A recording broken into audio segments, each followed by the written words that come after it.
Bueno, buenos días a todos, buen día a tothom.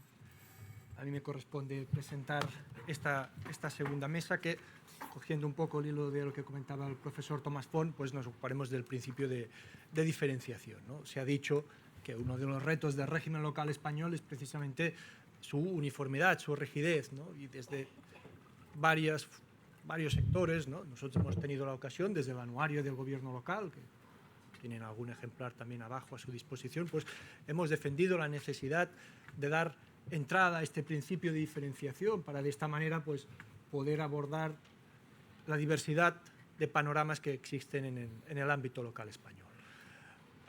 Nos queda mucho trabajo por recorrer, pero poco a poco yo creo que vamos avanzando, ¿no? Si hacemos una valoración muy rápida de estos 40 años, yo creo que poco a poco hemos ido avanzando, sobre todo por el impulso de la legislación autonómica, ¿no? Son muchas las leyes autonómicas que tratan los pequeños municipios, el reto demográfico.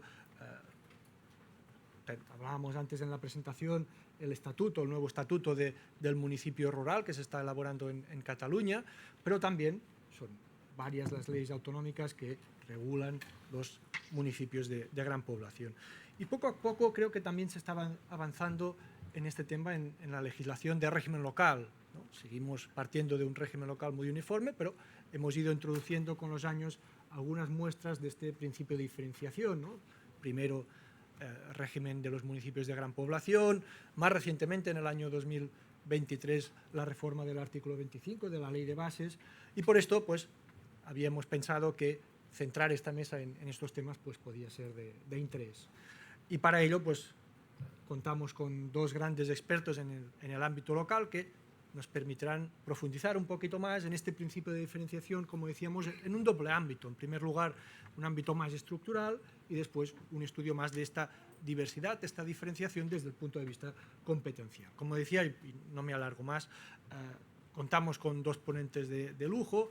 En primer lugar, el profesor Alfredo Galán, que ya se ha presentado anteriormente, catedrático de Derecho Administrativo, director de la Fundación Democracia y Gobierno Local, añadir que ha sido miembro de la Comisión Jurídica Asesora, director del Departamento de Derecho Administrativo de la Universidad de Barcelona, es actualmente presidente de la sección italo-española de la Asociación Española de Profesores de Derecho Administrativo, y podríamos seguir con muchos más cargos y méritos, porque la trayectoria del profesor Galán es de sobras conocida y extensa, y que es un profundo conocedor de todos los temas de derecho local. Yo pensaba que podría destacar de algún ámbito concreto que haya trabajado, pero es que los ha trabajado todos, ¿no? Organización, competencias,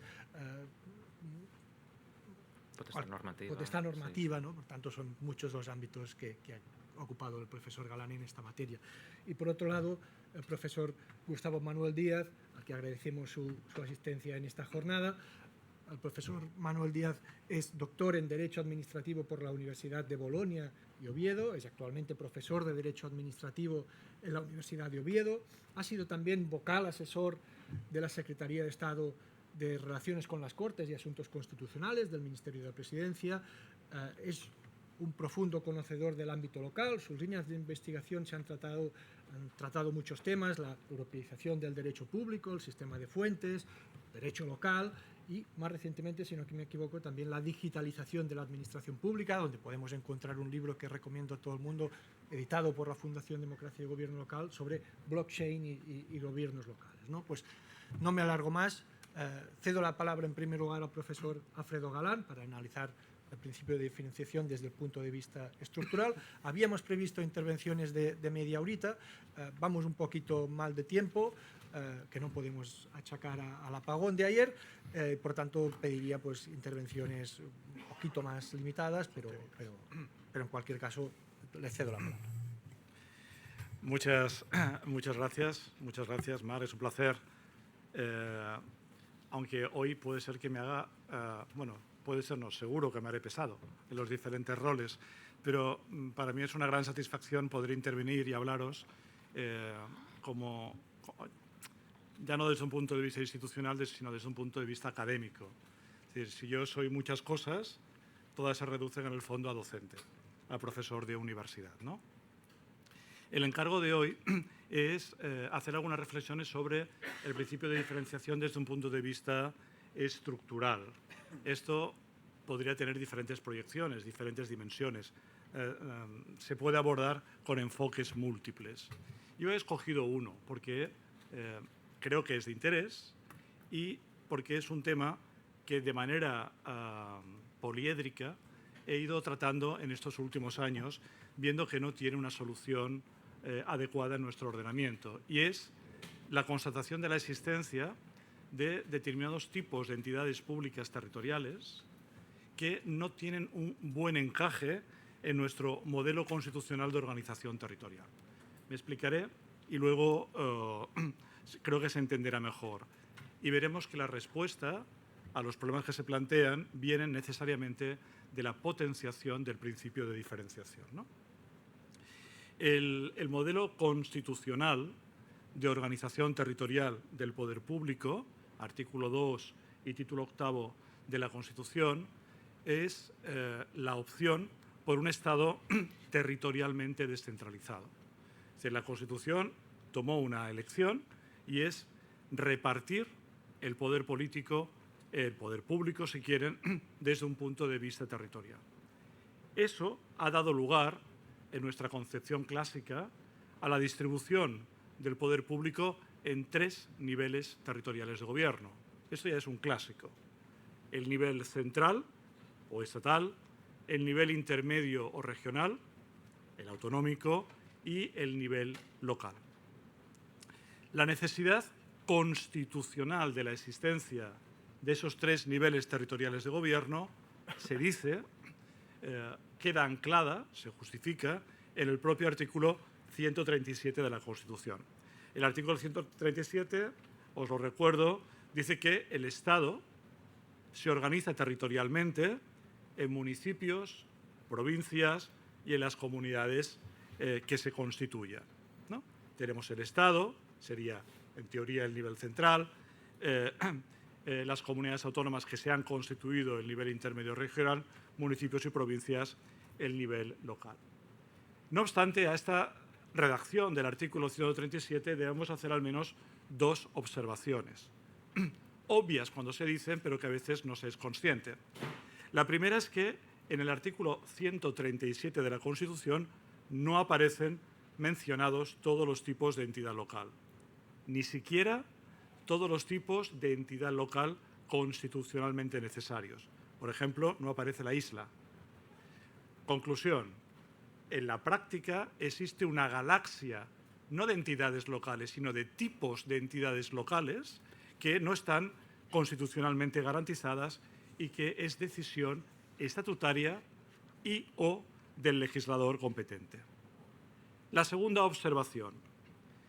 El artículo 137 de la Constitución utiliza el término Estado, cuando dice el Estado se organiza territorialmente, el término Estado lo está utilizando en un sentido equívoco, porque, como ya nos ha advertido el Tribunal Constitucional en sus primeras sentencias, por ejemplo, en la 32/1981, es decir, acababa de nacer el Tribunal y ya nos lo dice, la Constitución utiliza el término Estado con un, dice, carácter anfibiológico, esto es, polisémico. El término Estado en la Constitución se utiliza al menos con 2 significados distintos. En un sentido amplio, para referirse al conjunto de entidades públicas, y en un sentido estricto, para referirse solo a las entidades públicas generales o centrales. Pues bien, el 137 de la Constitución, cuando dice el Estado se organiza territorialmente, lo utiliza en sentido amplio, pero entonces nos falta el Estado en sentido estricto, que no aparece en el artículo 137. Es más claro en este sentido, y permitidme que lo diga como homenaje a mi formación italiana y al profesor Ferrari que tenemos hoy con nosotros, lo que establece la Constitución italiana en su artículo 114, che dice che la Repubblica è costituita dai comuni, dalle province, dalle città metropolitane, dalle regioni e dallo Stato. Es decir, la República, el Estado en sentido amplio, se constituye, se integra por municipios, provincias, ciudades, áreas metropolitanas, nivel local, regiones, nivel intermedio y Estado. La República también se integra por el Estado, que es el nivel central. En cualquier caso, llegamos a la conclusión, para no extenderme más en este punto, que, según jurisprudencia del Tribunal Constitucional constante, la decisión del legislador constitucional es que nuestro modelo de organización territorial se articule en torno a solo 3 niveles territoriales de gobierno: el central, el intermedio y el local. Por ejemplo, en esa sentencia 3281, el Tribunal Constitucional hace una afirmación clásica y que hemos reiterado hasta la saciedad en la academia. Dice: la Constitución prefigura una distribución vertical del poder público entre entidades de distinto nivel, que son el Estado, y nos dice titular de la soberanía, ojo, aquí Estado, ¿a qué se refiere? Las comunidades autónomas, caracterizadas por su autonomía política, y luego dice provincias y municipios dotadas de autonomía administrativa, aquí no dice política, y además añade de distinto ámbito, la autonomía de la provincia y del municipio. Con el pasar de los años, esta doctrina del Tribunal Constitucional se ha ido matizando, al menos en el sentido claro de reconocer que la autonomía local es una autonomía de naturaleza esencialmente política. Seguramente aquí el Tribunal Constitucional, al afirmar que la autonomía era meramente administrativa, bebe de textos de nuestros clásicos del derecho administrativo, por ejemplo, de lo escrito por García de Enterría, que calificaba la autonomía local como una autonomía meramente administrativa y no autonomía política. Bien, encarrilo la salida, Marc, aunque me detendré un poquito más. La existencia de 3 niveles territoriales de gobierno en España no cuadra. Esto no... yo lo explico, intento ser convincente y espero que el oyente no se plantee muchas dudas, porque como empieza a reflexionar verá que la cosa no cuadra. Voy a hacer al menos 3 o 4 observaciones al respecto. La primera es la peculiaridad que tiene el nivel local de gobierno frente a los otros niveles territoriales, el intermedio y el estatal. Y esa peculiaridad es que tiene una composición plural. Fijaros, a diferencia de los otros 2 niveles superiores, en los que solo existe, resumiendo, un único tipo de ente público, en el nivel central tenemos el Estado y en el nivel intermedio la comunidad autónoma, en el nivel local de gobierno hay una pluralidad de tipos de entidades locales diferentes, que tienen además ámbitos territoriales distintos. Y esto permite, y ya es bastante frecuente, sostener que el nivel local de gobierno a su vez se integra por subniveles locales de gobierno, que serían al menos 3. El nivel central, que tiene el protagonismo, es el nivel municipal. Nuestro sistema local gira en torno a la pieza que es el municipio. Por arriba estaría el nivel que habitualmente llamábamos supramunicipal y que ahora no me detendré, pero se está convirtiendo en realidad en un nivel intermunicipal, ¿no? Y por debajo tenemos o teníamos el nivel inframunicipal, integrado por las EATIM, entidades de ámbito territorial inferior al municipio, y os digo que teníamos o tenemos, porque como sabéis, y si no os lo recuerdo, con la aprobación de la LARSAL se ha dado un duro golpe a este tipo de entidades al privarles de personalidad jurídica a las de nueva creación, pero están previstas en algunos estatutos, como el de Cataluña, ¿no? Por tanto, primera observación, ojo que el nivel local de gobierno es distinto en su composición a los otros 2 niveles territoriales. Segunda observación, dentro de los niveles locales o subniveles locales de gobierno, el nivel supramunicipal es peculiar. ¿Por qué? Porque también tiene una composición plural. Si os dais cuenta, mientras que el nivel municipal y el inframunicipal se integra por un solo tipo de entidad local, municipio EATIM, el nivel supramunicipal se integra por una pluralidad de tipos de entes supramunicipales, que tienen a su vez ámbitos territoriales distintos. Está la provincia y está la isla, pero también pueden existir comarcas, áreas metropolitanas y fórmulas asociativas como mancomunidades de municipios, por poner un ejemplo.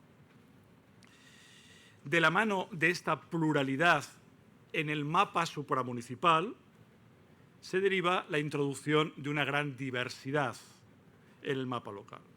Esa diversidad, que simplemente apunto, ya nos daría para una intervención distinta, ya viene reconocida en la propia Constitución, en la medida en que establece la existencia necesaria de la isla, pero no en todo el territorio del país, sino obviamente solo en los archipiélagos. En segundo lugar, los estatutos de autonomía y las legislaciones autonómicas en materia local han optado por modelos diferentes en el nivel supramunicipal. No coinciden, por lo tanto, las comunidades autónomas. Y, por último, se prevé la existencia de regímenes especiales dentro de los tipos de entes supramunicipales.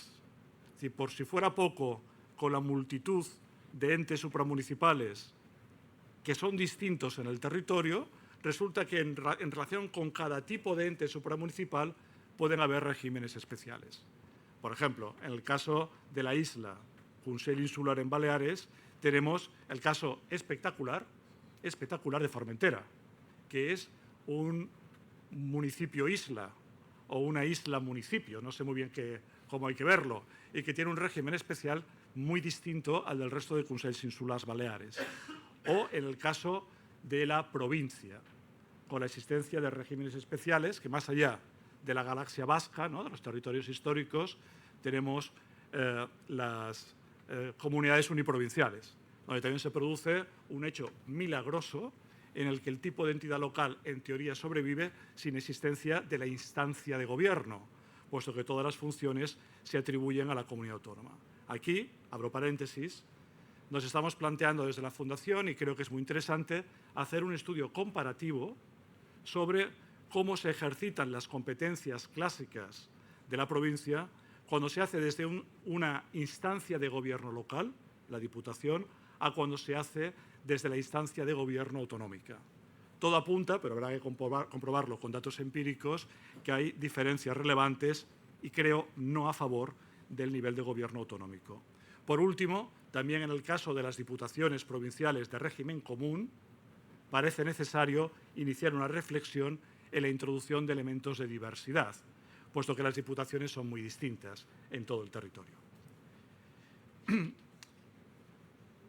Hay una tercera observación que simplemente dejo apuntada, pero en la que no voy a entrar, porque sería muy extenso y es un tema ya muy trabajado, que es el reconocimiento de la complejidad de articular la relación entre el nivel local de gobierno y el nivel estatal y el autonómico.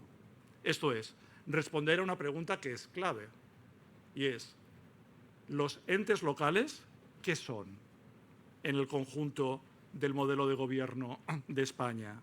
¿Son Estado? ¿Son comunidad autónoma? ¿Son a la vez Estado y comunidad autónoma? ¿O no son ni Estado ni comunidad autónoma, sino que forman parte de Estado en sentido amplio y no en sentido estricto? Aquí, como sabéis, ha habido una gran pugna entre al menos dos tesis.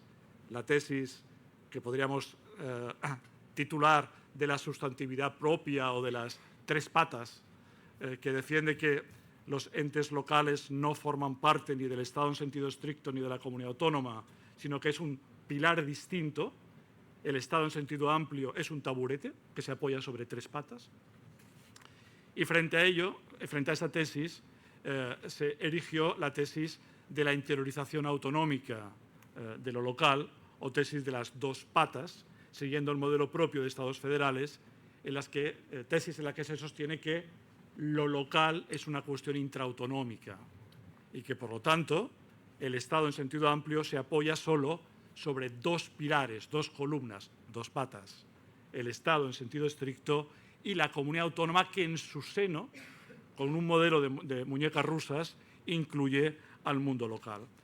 Esto, que surgió y que renació, con la aprobación del nuevo Estatuto de Autonomía de Cataluña y los posteriores que siguieron su estela, digo, esta cuestión, este debate de tesis no es un debate meramente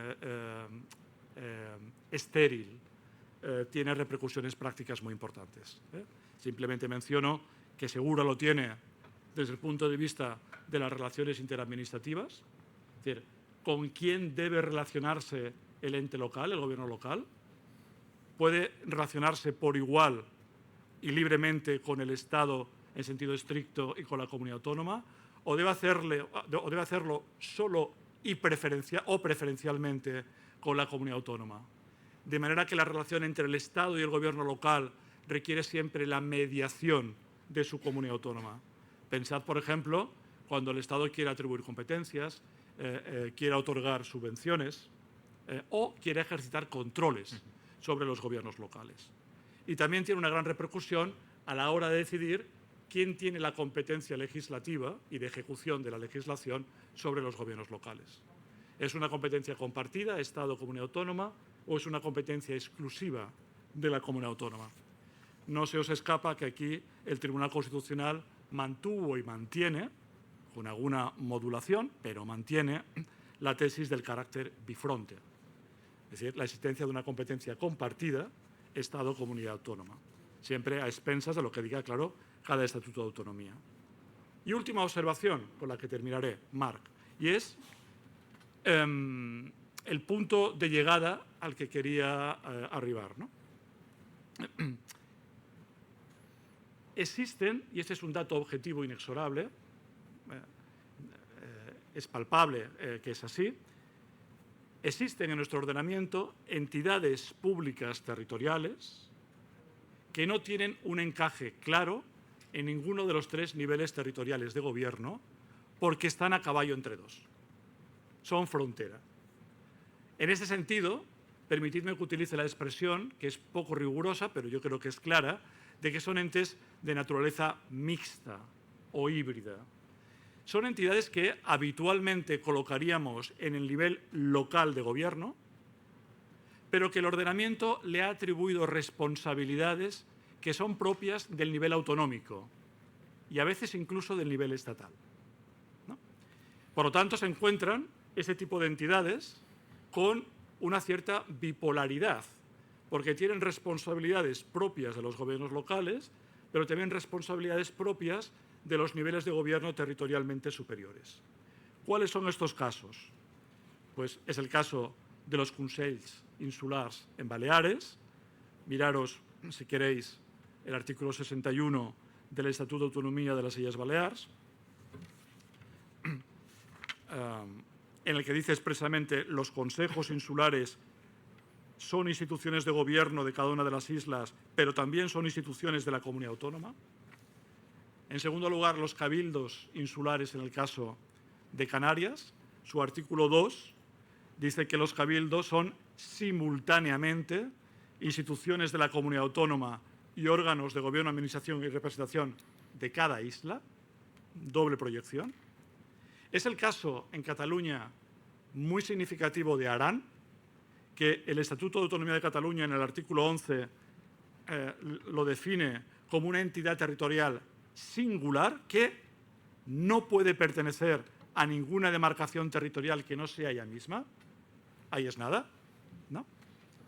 Por supuesto, es el caso de los territorios históricos en el País Vasco y, seguramente, el caso más destacado, que normalmente no analizamos en el derecho local, pero que debería ser lo contrario, el caso de las ciudades autónomas de Ceuta y de Melilla, que son ciudades asimiladas al régimen autonómico propio de las comunidades autónomas. Hago una advertencia previa a lo que voy a decir a continuación, que sirva simplemente como reflexión de cara a futuro, y es que esta naturaleza mixta o híbrida que se predica de estas entidades no siempre está claro si se predica del tipo de entidad pública o de la instancia de gobierno de esa entidad pública. Por ejemplo, esa dualidad local autonómica, en el caso de las islas, se predica de los consells insulars y de los cabildos. No se predica de la isla. En cambio, en el caso de Aran, el derecho positivo lo predica de Arán, no lo predica de la instancia de gobierno de Arán, que es el Consell General de Arán. Habrá que dar una vuelta aquí acerca de la relevancia que tiene, que es posible que tenga algo que ver con la deficiente técnica normativa, que en ocasiones confunde el tipo de entidad pública con su instancia de gobierno. Pensad, por ejemplo, que incluso nosotros, en el lenguaje coloquial, solemos utilizar como sinónimos, y no lo son, municipio y ayuntamiento, o provincia y diputación. La naturaleza bipolar, híbrida, mixta de esas entidades provoca no pocas dificultades jurídicas que no siempre están bien resueltas en el ordenamiento, al menos 4. Primero, la determinación del régimen jurídico aplicable al ejercicio de las competencias por estas entidades. Porque, claro, si son entidades en principio locales, pero que ejercen competencias de nivel autonómico, ¿qué derecho aplican? ¿La regulación autonómica del ejercicio de la competencia o la regulación local? Esa es una queja habitual. Y lo normal, hasta el día de hoy, es que el ordenamiento no dé una respuesta clara a esto. En segundo lugar, se plantea la dificultad de la determinación de su régimen de financiación. Como tienen competencias propias de los niveles territoriales superiores, no es posible que su financiación sea la estándar de la financiación local. Lo habitual es que la polémica se suscite bien en la posibilidad de creación de tributos propios, bien en la previsión de mecanismos reforzados de participación en tributos normalmente de la comunidad autónoma o incluso del Estado. En tercer lugar, se plantea el problema de la determinación del modelo de gobernanza y el tipo de legitimación de este tipo de entidades, porque, insisto, ejercen competencias relevantes de relación directa con el ciudadano de ámbito autonómico. Pensad que está aquí cerca en el caso de Arán. Arán tiene competencias en materia de educación, en materia sanitaria, en materia de protección civil. Bueno, lo habitual, por lo tanto, es que este tipo de entidad tenga una forma de legitimación democrática reforzada, elección directa. Y, por último, se plantea el problema, que es muy práctico, de la determinación del régimen de relación interadministrativa. Os pongo un ejemplo. Cuando el Estado prevé mecanismos procedimentales u organizativos de consulta o concertación con las comunidades autónomas en un sector o un ámbito material, lo habitual es que el Estado convoque a las comunidades autónomas. Y allí no están estas entidades locales peculiares que ejercen en su territorio esas competencias que no las ejerce la comunidad autónoma. Esas entidades no están en la instancia de participación y tienen que hacerlo a través de un intermediario con el que no siempre las relaciones son cordiales. Finalizo con alguna consideración final sobre este tipo de entidad de cara a reflexiones futuras. Solo 3. La primera, el denominador común a todas estas entidades territoriales mixtas es la identificación de una singularidad. Tienen todas un hecho diferencial. Esa singularidad o hecho diferencial es lo que justifica el otorgamiento de un tratamiento jurídico especial. Esa singularidad puede ser de clases distintas, pero recapitulándolas, podríamos decir que son de 2 clases. Pueden ser singularidades geográficas, por ejemplo, la singularidad insular, la isla, o, en el caso de Ceuta y Melilla, la singularidad de estar separadas del continente europeo. Son plazas situadas en África, ¿no? Junto a la singularidad geográfica hay la singularidad histórica, y aquí lo utilizo en sentido amplio porque incluye también, o quiero incluir aquí, singularidades de tipo identitario o cultural, ¿no? Pensamos en los territorios históricos, en el caso del País Vasco o en el caso de el Arán, por ejemplo. Lo habitual, claro, es que estas singularidades se sumen en el discurso político. Entonces, yo tengo una singularidad que es geográfica, pero también es una singularidad de tipo histórico. Sería conveniente reflexionar, y así con ocasión de algunas jornadas que organizamos en Mallorca, tuve ocasión de apuntarlo. Digo, sería conveniente reflexionar lo razonable que sea identificar todo el régimen especial, todo el tratamiento especial que se da a ese tipo de entidad territorial con el hecho diferencial, con la singularidad explicitada. Porque yo me temo que esa singularidad sirve como paraguas que te cubre de todo tipo de lluvias. Es decir, si miramos, por ejemplo, la nueva ley de Consells Insulars en Baleares, hay muchas especialidades que no tienen una vinculación directa con el hecho de que sean una isla. Algunas sí, claro, pero no todas. Deberíamos, por lo tanto, dar una vuelta a esto y ver si realmente es necesario identificar una singularidad que ha de tener, además, soporte constitucional o estatutario para que el legislador autonómico pueda establecer un régimen especial. O sencillamente tendríamos que admitir que el legislador autonómico, en ejercicio de su autonomía, puede establecer, en virtud del principio de diferenciación, esos tratos diferenciados. La segunda observación que os quería hacer, y es ya la penúltima, es que estas singularidades, estos hechos diferenciales, aparecen siempre en la Constitución o bien en el Estatuto de Autonomía o en los dos sitios, ¿no? Es conveniente que esa singularidad y el reconocimiento de la existencia de un régimen especial aparezca también en la Ley de Bases de Régimen Local. Esto ya sucede. La disposición adicional segunda, régimen foral vasco, la tercera, Navarra, cuarta, comarcas en Cataluña, sexta, régimen especial de Madrid y Barcelona, la 14, cabildos de Canarias, la nueva disposición adicional 17 de derechos históricos de Cataluña habilita con carácter general a que la aplicación de la Ley de Bases de Régimen Local se haga con respeto a la posición singular en materia de sistema institucional de la Generalitat de Cataluña. Hemos hecho alguna jornada específica para intentar aclarar este significado. Bueno, pues lo que quiero decir es que en la Ley de Bases de Régimen Local ya existen preceptos que prevén esos tratamientos especiales.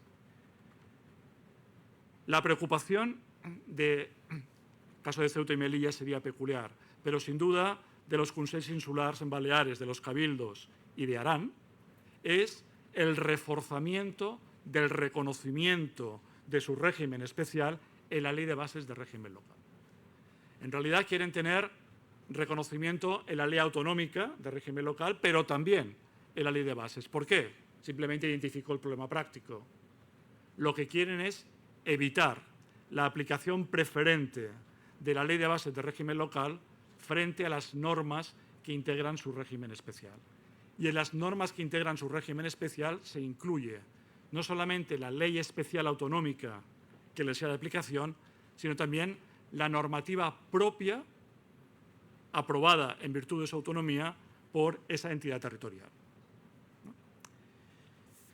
Por último, termino. Al final, el debate acerca de la naturaleza jurídica de ese tipo de entidad territorial tiene que ver con la clarificación de su régimen jurídico aplicable. Aquí lo que hay que dejar muy claro es qué conjunto normativo se aplica en virtud del tipo de competencia que se esté ejercitando por esa entidad pública. Si aplicamos solo derecho local, si aplicamos la regulación autonómica propia de ese sector o hacemos un mix. Esta es una decisión que debe tomar el legislador, pero debe tomarla de manera clara, sin equívocos, sin ambigüedades.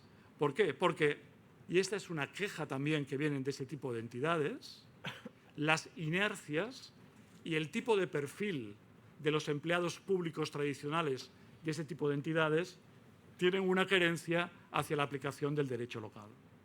Y el derecho local no está pensado para el ejercicio de competencias de nivel autonómico, sanidad, educación, ¿no? Se puede decir de esta manera que el problema de la naturaleza jurídica es secundario. Bueno, califiquémosla a esas entidades como entes locales de régimen especial, si es que es verdad que el régimen especial está claro. De todos modos, si hacemos esta operación, será aceptando que diluimos mucho el concepto de entidad local. Porque, al final, esta ampliación reduce el concepto de entidad local a cualquier entidad pública territorial de ámbito territorial inferior al autonómico. En definitiva, como veis, son reflexiones de presente y de futuro sobre un tema de interés y que nos dará seguramente para discutir más adelante. Gracias.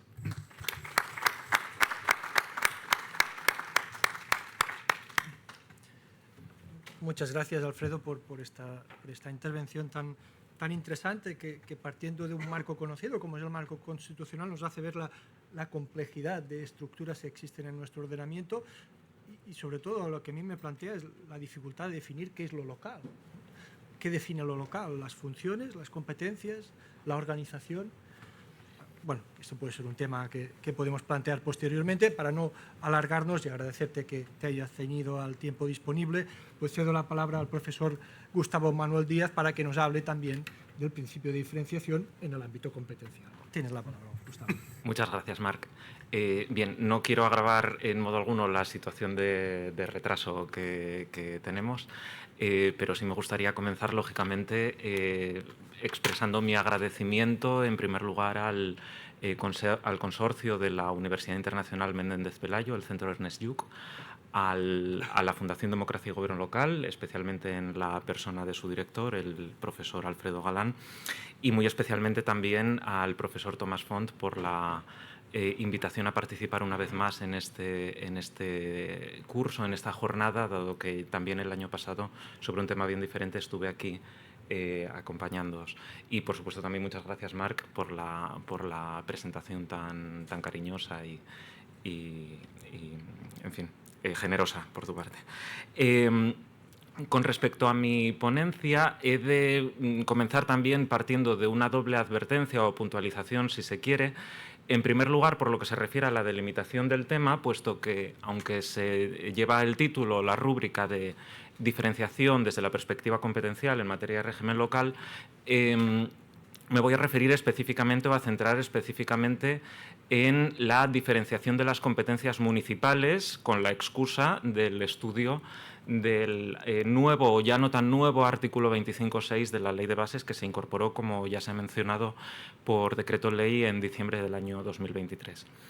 Y la segunda advertencia que quiero hacer es la de que lo que vengo a exponer aquí son sencillamente unas primeras ideas, un planteamiento de base para una investigación que me propongo desarrollar en los próximos meses, motivo por el cual, con independencia de que toda investigación o todo producto de una investigación es siempre provisional, todas las conclusiones que se alcanzan lo son necesariamente, en este caso quizá con más motivo, ¿no?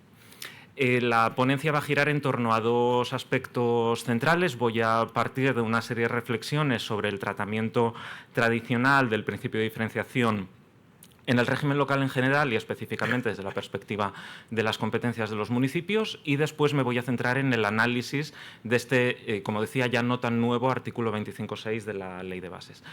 Por lo que se refiere a la primera cuestión, un dato que a mi juicio es relevante, se ha apuntado ya en alguna intervención previa, es la circunstancia de que el debate en torno al principio de diferenciación del régimen local no es en modo alguno novedoso, es decir, viene planteándose históricamente y aparece recurrentemente en diversos momentos, saldándose tradicionalmente siempre o casi siempre a favor de una cierta uniformidad por ese poso casi ideológico, diría, de la necesidad de preservar los principios de igualdad y de legalidad de la actuación de las administraciones públicas, que en ese sentido tiene o supone una comprensión, como han apuntado varios autores que se han dedicado a la cuestión, muy rígida en relación con el régimen local. Y también, y esto lo ha puesto de manifiesto perfectamente el profesor Ferrari en su intervención, no es en modo alguno un debate privativo del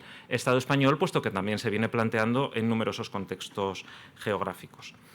Hay un segundo elemento que me interesaría destacar, que también enlaza con reflexiones que se han expuesto en las ponencias precedentes, que tiene que ver con la naturaleza dogmática o práctica del fenómeno. Sobre esto reflexionó en el cambio de siglo el profesor Luis Ortega en un artículo que publicó en el Anuario del Gobierno Local con respecto a la diferenciación del régimen local en clave organizativa, diciendo que, pese a la importancia práctica de la diferenciación, en puridad era un debate que se impulsaba principalmente desde la doctrina, con lo cual se planteaban las dudas acerca de si se trataba sencillamente de una divagación teórica o si realmente tenía un impacto cierto, puesto que las reivindicaciones provenían en primer término, a su juicio, de la academia.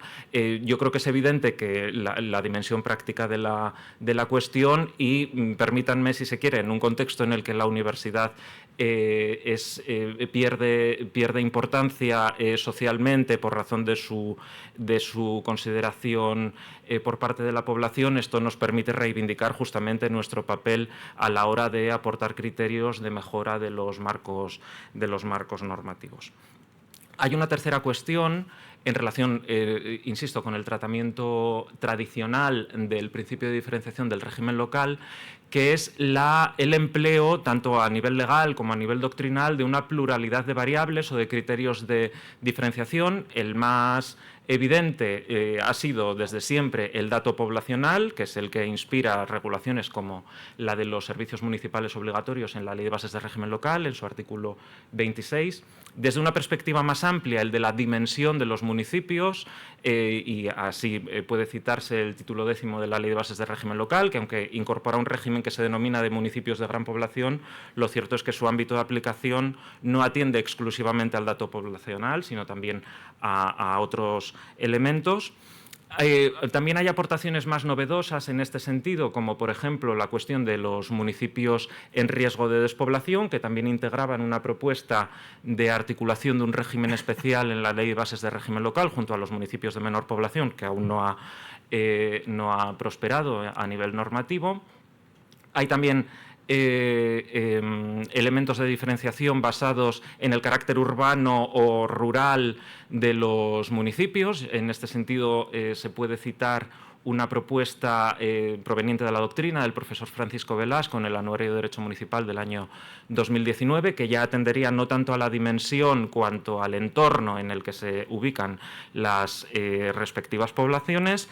Y un último elemento, entre otros, porque ya además los ha citado el profesor Alfredo Galán, que es la cuestión de la relevancia del papel de los correspondientes municipios o de los correspondientes gobiernos locales en la esfera internacional o global. Surge así la necesidad, apuntada también en la doctrina, de articulación de regímenes específicos en algún punto con relación a las denominadas ciudades globales, que han estudiado en clave jurídica tanto el profesor Francisco Velasco como Thomas Font en nuestro país, o en Europa profesores como Helmut Aust de la Universidad Libre de Berlín. Un cuarto elemento que me gustaría destacar con respecto al principio de diferenciación en su tratamiento tradicional es el del protagonismo de la vertiente organizativa a la que se ha referido el profesor Alfredo Galán. Y esto es así tanto doctrinal como normativamente. En la doctrina se ha apostado siempre, o se ha puesto el acento preferentemente en la diferenciación desde la perspectiva organizativa. La contribución que citaba de Luis Ortega es paradigmática al respecto. También las reflexiones, en cierto sentido, del profesor Thomas Font en una contribución al libro homenaje del profesor Pérez Moreno de hace unos 10 años. Y, desde luego, también en la legislación la vertiente organizativa tiene un protagonismo indudable. El citado título 10º de la Ley de Bases de Régimen Local articula una diferenciación fundamentalmente organizativa.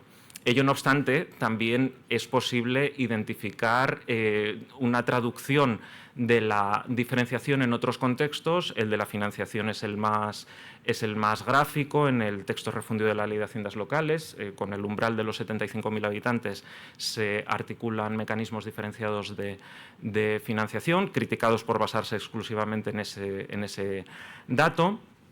También a nivel competencial, es el caso de la vinculación del principio de diferenciación con la perspectiva competencial en el Estatuto de Autonomía de Cataluña, en el artículo 89. En cierta legislación, en determinadas normas sectoriales de las comunidades autónomas, y aquí permitidme que cite un precepto, el artículo 10 del texto refundido de la Ley de Ordenación del Territorio y Urbanismo del Principado de Asturias, que diferencia en función de la población, del dato poblacional, para otorgar o no la competencia delegada para la aprobación definitiva de los planes generales de ordenación en los municipios. La cita no responde a mi origen, con independencia de que yo ejerzo la asturianía con orgullo, sino también de la circunstancia de que me permite poner el acento en el hecho de que ese dato de la diferenciación es tomado en cuenta por el legislador urbanístico, en este caso, de una comunidad autónoma como el Principado de Asturias, que sin embargo no cuenta con un régimen local desarrollado, como al carecer de una ley general de régimen local. Tenemos en Asturias leyes de régimen local sobre cuestiones específicas en el ejercicio de la competencia estatutaria, pero no tenemos una ley completa de régimen local, cuestión que nos singulariza quizá en el panorama autonómico. Y desde la perspectiva doctrinal, yo creo que es mérito del profesor Marcos Almeida el haber apuntado la necesidad de diferenciación en clave competencial en una ponencia que presentó al 8º Congreso de la Asociación Española de Profesores de Derecho Administrativo, vinculando la necesidad de diferenciación competencial con la necesidad de atender a las particularidades de los municipios de menor población, que, como veremos, es una orientación muy clara en la reforma del año 2023. Un quinto elemento del tratamiento tradicional de la cuestión se vincula con la escasa relevancia que en el debate ha tenido, se ha reconocido al principio de subsidiariedad. A partir de la proclamación en la Carta Europea de Autonomía Local, en los tratados de la Unión Europea, en el ámbito de los ordenamientos nacionales, también en el artículo 118 de la Constitución italiana, en determinadas proclamaciones estatutarias y en legislación de régimen local, desde los años 90 se vio en estas proclamaciones un impulso de la esfera competencial de los gobiernos locales que, y esto es lo que me interesa destacar, en aquel momento eran contemplados nuevamente como un todo unitario, es decir, no se ponía el acento en esa vinculación entre subsidiariedad y diferenciación en clave competencial, el debate estaba más bien en si era la subsidiariedad o la proporcionalidad, los principios que habían de informar esta revisión de la esfera competencial de los gobiernos locales, pudiendo apreciarse en todo caso excepciones notables como la del citado artículo de Luis Ortega o más recientemente el estudio introductorio de los profesores Tomás Font y Marcos Almeida en el informe sobre las propuestas de revisión del régimen local editado por la Fundación Democracia y Gobierno Local. También se ha apuntado a la cuestión de la vinculación del principio de diferenciación con el fenómeno de la interiorización autonómica del régimen local. Nuevamente aquí hay que traer a colación el estudio del profesor Tomás Font, que partía de la consideración de que esa interiorización de la autonomía local por parte de las comunidades autónomas se traduciría en la posibilidad de trascender las limitaciones de la garantía institucional de la autonomía local mediante la incorporación de contenidos suplementarios de la autonomía local en los estatutos de autonomía, creando una diferenciación en relación con los niveles de autonomía garantizados que, siguiendo la parábola de Aquiles y la tortuga, a la que sucedería una equiparación posterior como consecuencia de las revisiones estatutarias sucesivas. Hay algunos elementos en relación con la relevancia de esta cuestión desde la perspectiva competencial que me interesa destacar, que son importantes a mi juicio. La primera es qué va a pasar con la doctrina de la garantía institucional ahora que el Tribunal Constitucional parece apuntar a una cierta superación de la misma con la sentencia del número 64 de este año, que no obstante, yo concuerdo en este sentido con el profesor Tomás Font, parece más una declaración de principio que algo que vaya a tener consecuencias reales, pero en todo caso está por ver.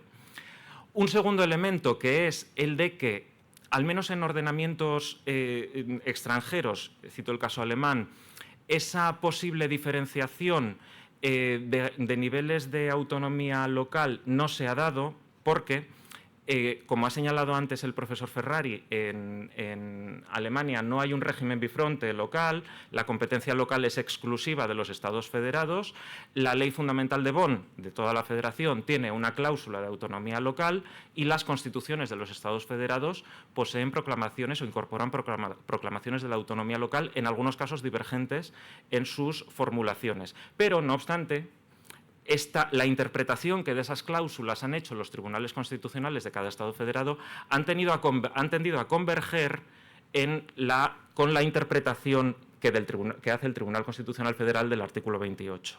Es decir, esa divergencia en niveles de autonomía local, al menos en el caso de Alemania, no se ha dado en clave constitucional. Y hay un segundo elemento, también desde la perspectiva competencial, que es el hecho de que, desde la perspectiva de atribuir competencias diferentes a los gobiernos locales o a los municipios singularmente por razón de sus circunstancias, la cuestión no deriva tanto, a mi juicio, de la extensión e intensidad de las bases estatales, cuanto de la falta de una cultura de la diferenciación por parte del legislador sectorial, que es el que, en último término, atribuye las competencias a los municipios. Y, por tanto, la cuestión aquí, siendo muy relevante, ha de ser, a mi juicio, considerada con cautela. Una última consideración, y con esto ya paso a lo siguiente, es la posibilidad que se ha visto en las cláusulas universales de competencias a favor de los municipios de introducir elementos de diferenciación. Aquí nada más he de dejar apuntado el hecho de que estas cláusulas, que en algunos casos recogen incluso las leyes de régimen local autonómicas, han de ser leídas tras la LARSAL a la luz de lo que establece el artículo 7.4 de la Ley de Bases de Régimen Local, que continúa vigente, y en consecuencia su operatividad está limitada por la necesidad de que vengan acompañados del doble informe de no duplicidad en el ejercicio de competencias y de sostenibilidad. Bien, paso así ya a la segunda parte, más breve, en relación con el examen del nuevo artículo 25.6 de la Ley de Bases. El primer dato, la primera cuestión es analizar o poner de manifiesto la circunstancia de que se introduce mediante un decreto ley, el decreto ley 6/2023. Desde la perspectiva de los límites de esta forma de legislación por el Ejecutivo, plantea dudas, desde mi punto de vista, la cuestión del presupuesto habilitante en relación con la conexión de sentido, toda vez que la reforma se introduce para cumplir determinados hitos del Plan de Recuperación, Transformación y Resiliencia, que se vinculan con la garantía de la prestación de servicios públicos locales y con el apoyo a los municipios de menor población, pero, como veremos, el principio de diferenciación en clave competencial se predica con respecto a las competencias de todos y no solamente de los más pequeños. En todo caso, como sabemos, el Tribunal Constitucional es muy deferente con el Gobierno en estas cuestiones y, en consecuencia, un eventual pronunciamiento del mismo sería, sin duda, favorable a la constitucionalidad. No plantea, desde luego, problemas la perspectiva de los límites materiales, porque no se ven en este caso afectadas ninguna de las materias del artículo 86. El dato fundamental es la atribución de carácter básico a esta norma, que, como sabemos, ya estaba incorporada en algunos estatutos, en el Estatuto de Autonomía de Cataluña, el artículo 89, y en alguna legislación de régimen local.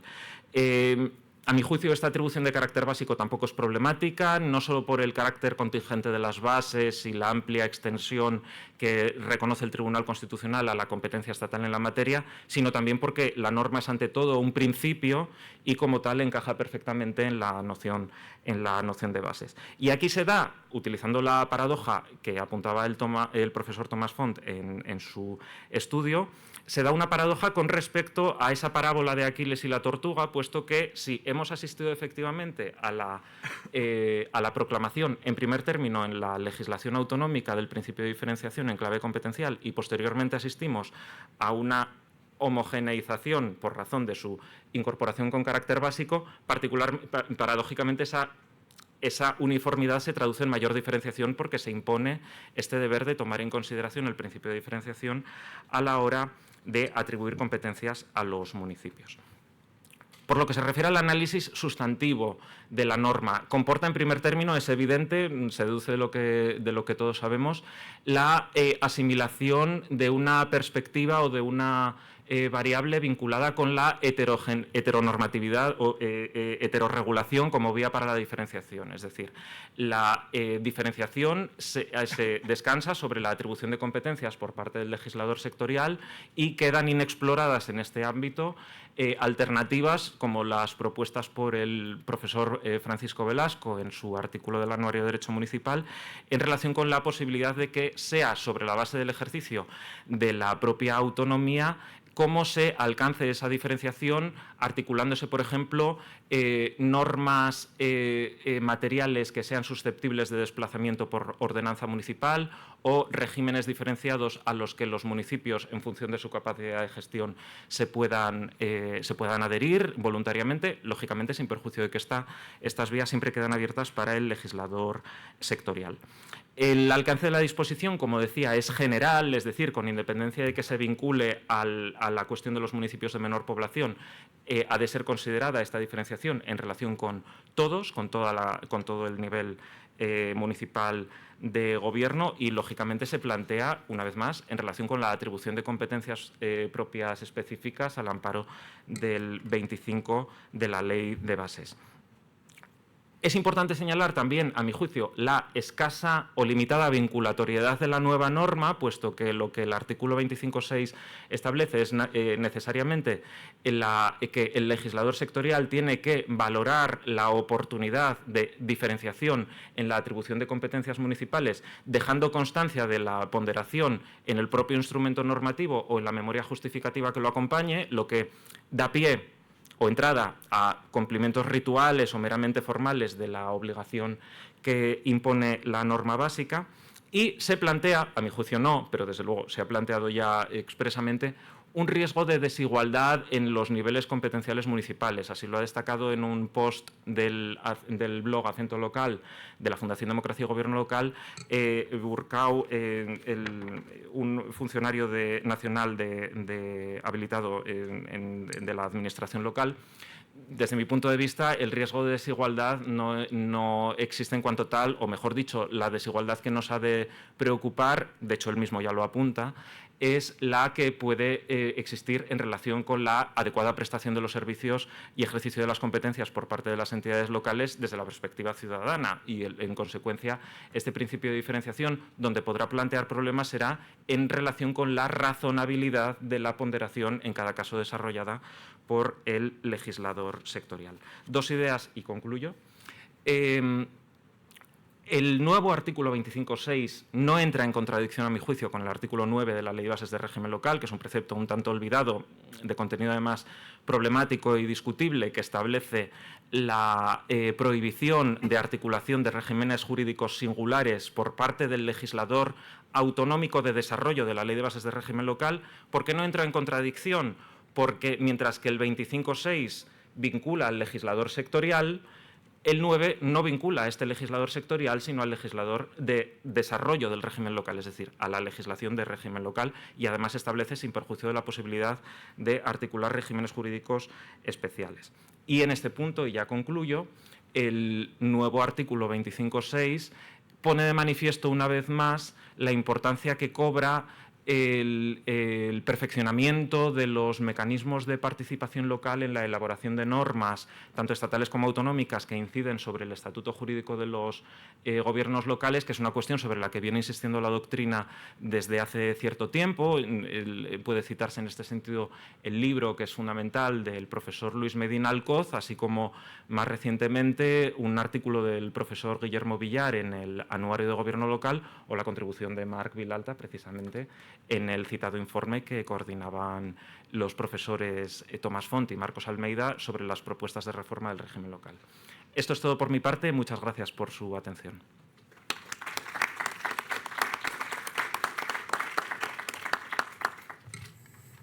Muchas gracias, Gustavo, por esta visión tan profunda del principio de diferenciación y, sobre todo, por destacar, ¿no?, la posibilidad de que, más allá de las cuestiones organizativas, pues hay espacio también para profundizar en la diferenciación en el ámbito competencial.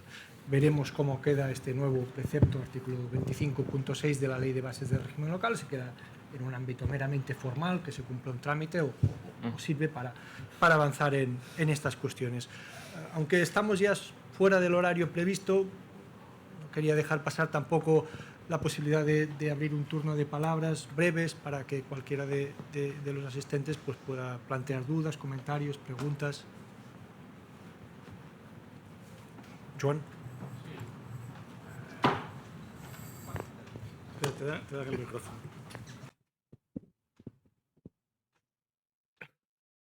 La diferenciación tiene una aproximación estructural, que es la que se ha ido haciendo, y también una funcional en relación con los servicios concretos a prestar, ¿no? Lo que pasa es que esta diferenciación funcional en relación con los servicios pues tiene una técnica muy fácil, ¿no? Y que es la mancomunidad, ¿eh? Daría a las áreas metropolitanas, pero eso, en fin, iría más allá de lo funcional, a territorial, y parte si no tienen éxito porque solo está la de Barcelona y la de Vigo que está congelada, ¿no? Pero pasa totalmente desapercibido que hay una entidad funcional supramunicipal de obligado establecimiento por el derecho comunitario, en la directiva 90 del año 91 de tratamiento de aguas residuales, ahora la nueva directiva de 2025, con transposición española en decreto ley del 95 y ahora pretende transponer, pero que seguirá diciendo lo mismo, porque la directiva dice lo mismo, que son las entidades representativas de los municipios de la aglomeración urbana a efectos de el tratamiento de aguas residuales, léase alcantarillado, saneamiento, etcétera, incluso en su caso reutilización, ¿no? Bueno, pues este mandato, que es un mandato de derecho comunitario y del derecho español por decreto ley, que lo traspasa, lo traslada a las comunidades autónomas, ninguna comunidad autónoma ha hecho nada. Y esto no es broma, porque esto ha costado sanciones millonarias a España. España, el Estado, las ha repercutido a las comunidades autónomas que se han tenido que rascar el bolsillo. Cataluña se escapó alegando que la Agencia Catalana del Agua era una entidad representativa.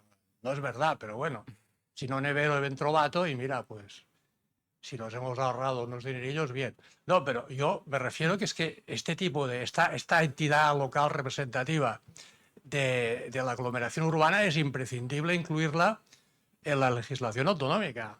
Y ahora el señor Belvé ya se ha ido, pero habría que, oiga, que ha de acordarse, porque es ni mal. Yo creo que es el único caso en que el derecho comunitario impone un tipo de entidad local a los Estados miembros, el único, ¿eh? Y no sé, y quizá pues es un ejemplo que igual siguen otras directivas, no lo sé, pero en todo caso esta es inevitable y además el incumplimiento cuesta dinero, ¿eh? Res més.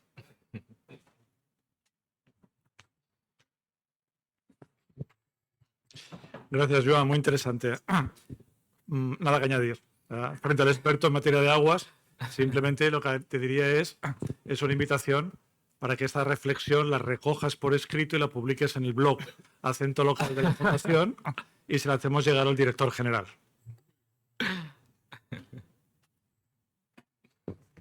Yo también creo que es muy pertinente la intervención de Joan porque muchas veces centramos la especialidad, la diferenciación en los pequeños municipios y aquí saltamos de escala, ¿no? Estamos hablando de grandes aglomeraciones urbanas.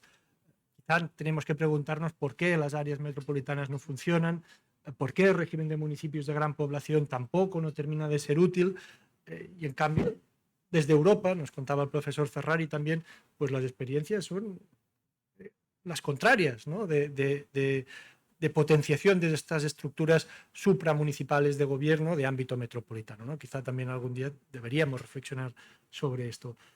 No sé si hay alguna otra intervención, algún comentario. Queremos el café, pero... Si no, pues hacemos una pequeña pausa. Vamos ampliamente sobre el horario previsto, que son 45. Tendríamos unos 20 minutos. unos 20 minutos y nos volvemos a ver a menos 4.